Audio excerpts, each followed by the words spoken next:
صحیح مسلم کتاب الایمان حدیث نمبر 178۔ اعمش نے اسماعیل بن رجاء سے، انہوں نے اپنے والد رجاء بن ربیعہ سے، اور انہوں نے حضرت ابو سعید خدری رضی اللہ عنہ سے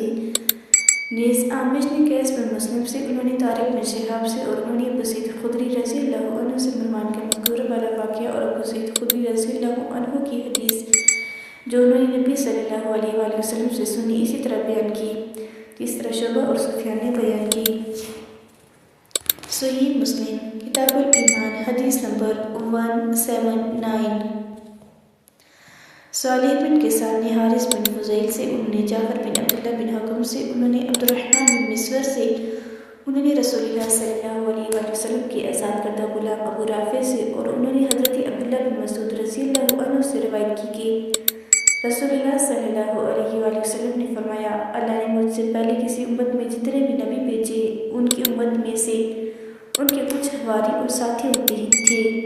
جو ان کی سنت پر چلتے اور ان کے حکم کی اتباع کرتے تھے۔ پھر ایسا ہوتا تھا کہ ان کے بعد میں لائق لوگ ان کے جانشین بن جاتے تھے۔ وہ زبان سے ایسی باتیں کہتے جن پر خود عمل نہیں کرتے تھے، اور ایسے کام کرتے تھے جن کا ان کو حکم نہ دیا گیا تھا۔ چنانچہ جس نے ان جیسے لوگوں کے خلاف اپنے دست بازو سے جہاد کیا وہ مومن ہے، اور جس نے ان کے خلاف اپنی زبان سے جہاد کیا وہ مومن ہے، اور جس نے اپنے دل سے ان کے خلاف جہاد کیا وہ بھی مومن ہے، لیکن اس سے پیچھے رائے کے دانے برابر بھی ایمان نہیں۔ ابو رافع نے کہا، میں نے یہ حدیث عبداللہ بن عمر رضی اللہ عنہما کو سنائی تو وہ اس کو نہ مانے۔ اتفاق سے عبداللہ بن مسعود رضی اللہ عنہ بھی مدینہ آ گئے، اور وادی کنات مدینہ کی ایک وادی ہے میں ٹھہرے۔ عبداللہ بن عمر رضی اللہ عنہما نے مجھے بھی ان کی عیادت کے لیے اپنے ساتھ چلنے کو کہا، میں ان کے ساتھ چلا گیا۔ ہم جب جا کر بیٹھ گئے تو میں نے عبداللہ بن مسعود رضی اللہ عنہ سے اس حدیث کے بارے میں پوچھا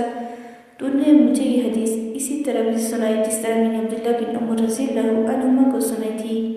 صالح بن کیسان نے کہا، یہ حدیث ابو رافع